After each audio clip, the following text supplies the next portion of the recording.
Hey, what's happening, guys?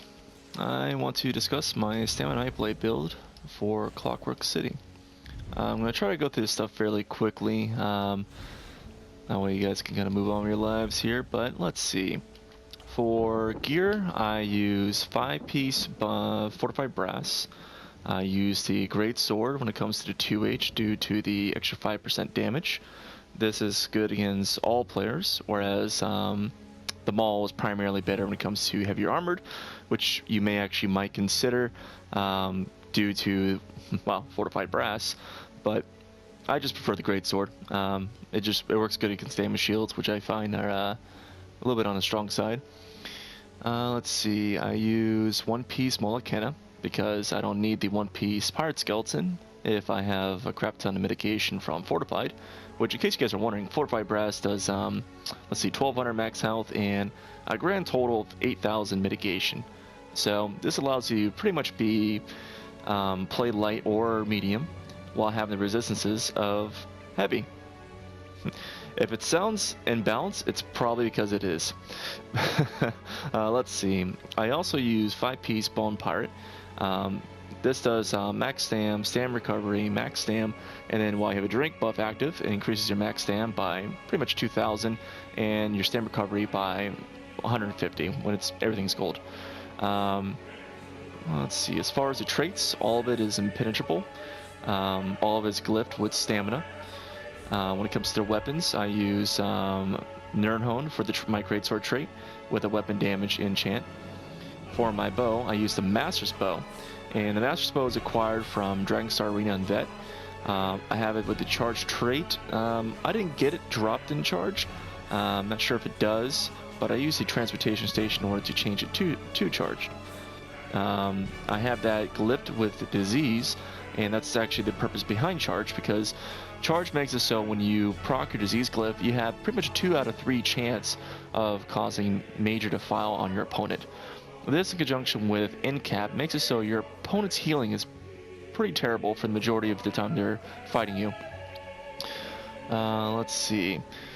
Bone Pirate is acquired from Blackheart Haven, and Fortified Brass is a craftable set that you can craft in Clockwork City. So let's see. When it comes to Mundus, I use the Warrior Stone, and this is only possible because of Bone Pirate. So Bone Pirate, when you use the Dubious Cameron and you have the Warrior Stone, you still have 1800 stamp regen, which is pretty solid as a stamp blade because we have things like Leeching Strikes, and if you use like a potion as well, it increases to around 2021, I believe the stamp recovery is. So it's pretty solid. When it comes to skills, your main spam build is going to use Surprise Attack. This debuffs your opponent's defenses. This, in conjunction with what I have into the Champion Tree, reduces my opponent's armor by around, I think, 8,000, if I recall correctly. Master Area, as your CC goes to block and dodge, also causes my main. I choose this over the Morph with the Trap because it's more reactionary. The Trap is pretty strong in its own right, but it's not quite for the kind of playstyle that I would use it for, although I'm not denying its utility. Relentless Focus, I like to front bar this because I like to combo it with Endcap. So you do Endcap, melee hits the Spectral Bow proc for Relentless Focus, and that Spectral Arrow will follow your opponent to the ground. It's a very strong combination. Ambush Gap Closer also empowers your next move. You can do the Ambush Endcap combo, and most people aren't paying attention. However, in a 1v1 scenario, a solid player will probably block your Endcap if you try to combo that. However, you can ambush, use Mass Hysteria, and then Endcap, and your Endcap will be empowered. I don't quite recommend that route though. I recommend fighting normally, and then, like, for instance, just kind of like doing your own thing where you just fight your opponent, and then just mix it up. Just out of nowhere, just go like, Endcap, Spectral Bow. See how fast the combination is. Alright, so continuing. As you know, Endcap for the 2H ult. While on Bow Bar, I use Poison Injection. It's a very strong dot, especially when your opponent is low on health. This also activates your Master's Bow set bonus. Used to be an enchant. And this makes it so whenever you have someone that's affected by poison injection, your damage against them is increased by 301 weapon damage.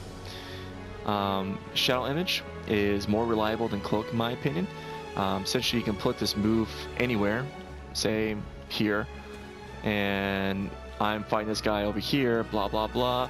I start getting low health, and then just poof, right back over here. Confuses your opponent, and at the same time, it gives you a good escape. And on top of that, it reduces your opponent's damage output by 15%, because this shade causes minor maim on whoever hits with the bow. So this is also good when it comes to a Cyrodiil scenario. So if you're fighting someone with a Destro ult, or if you see Destro ult being used, use minor maim.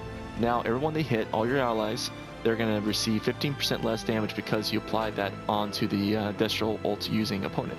If your opponent is chasing you with a Destro ult, activate Shadow Image, give them a chase, they'll come after you with the Destro ult, and then zoop, right behind them. So that's a strategy that I like to use. So continue with the move list. I also use Leeching Strikes. Pretty solid when it comes to resource management. It works similar to Rally, where the longer that this buff has been active, the stronger the greater the amount of stamina that you receive after reactivating it. It also heals you for 1500 per light/heavy attack weave. And since we weave a lot as a stand blade, this is going to help your survivability whenever you're attacking someone face to face. Mirage gives you major evasion, which is, it's good when it's good. But also gives you your minor resistances, which increases your spell and physical resistance by 1320, which pretty much equates to 2% mitigation.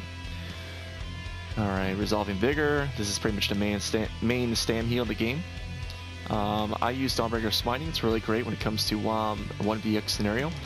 And I usually try to aim the Dawnbreaker in the direction of pretty much the most amount of your opponents. So if you have like 3 guys, like say this is guy 1, guy 2's here, guy 3's there. If I'm over here, I'm going to ambush, turn, and then use Dawnbreaker and hit all 3 of them.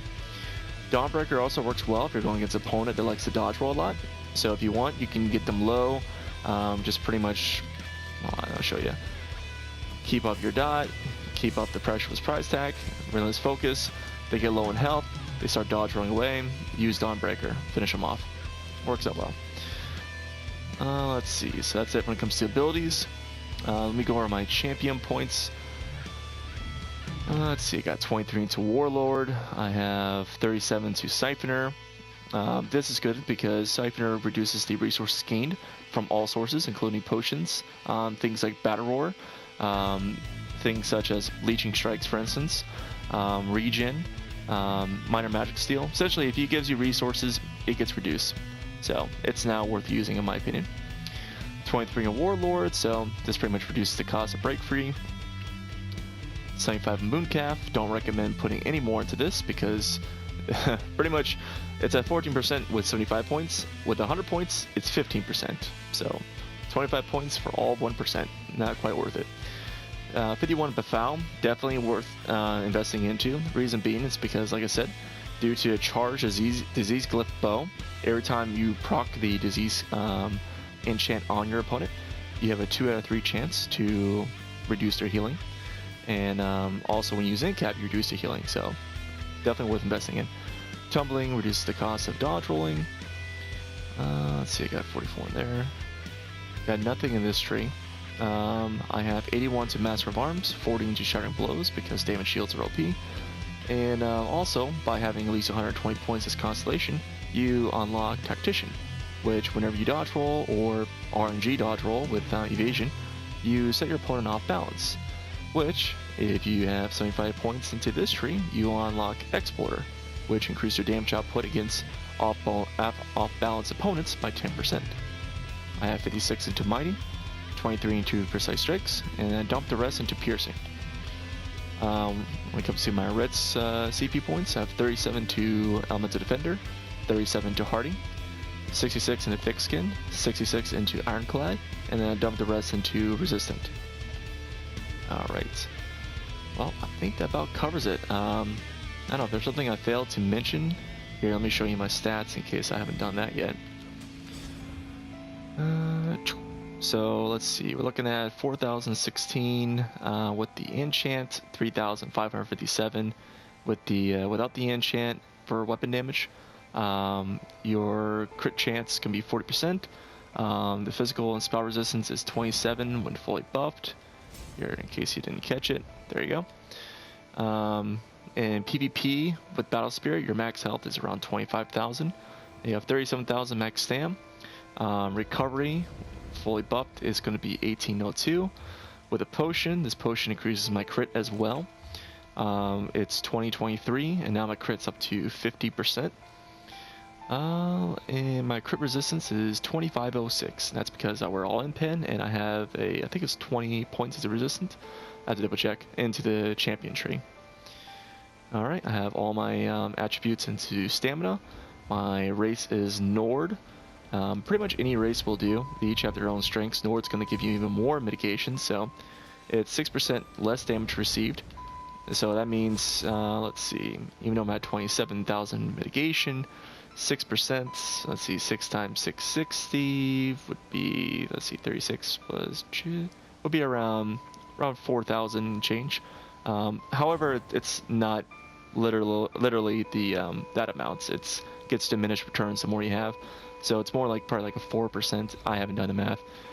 Either way, it makes you more tanky if you're a Nord. If you want to go with Orc, you can have less max health, but you have increased healing received, but you can have more damage output with melee attacks.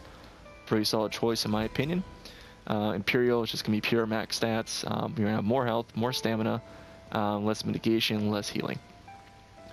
And but anyways, like I said, all races have their own strengths, so I'm not going to go through them all. If you guys have any additional questions, just let me know. Take care.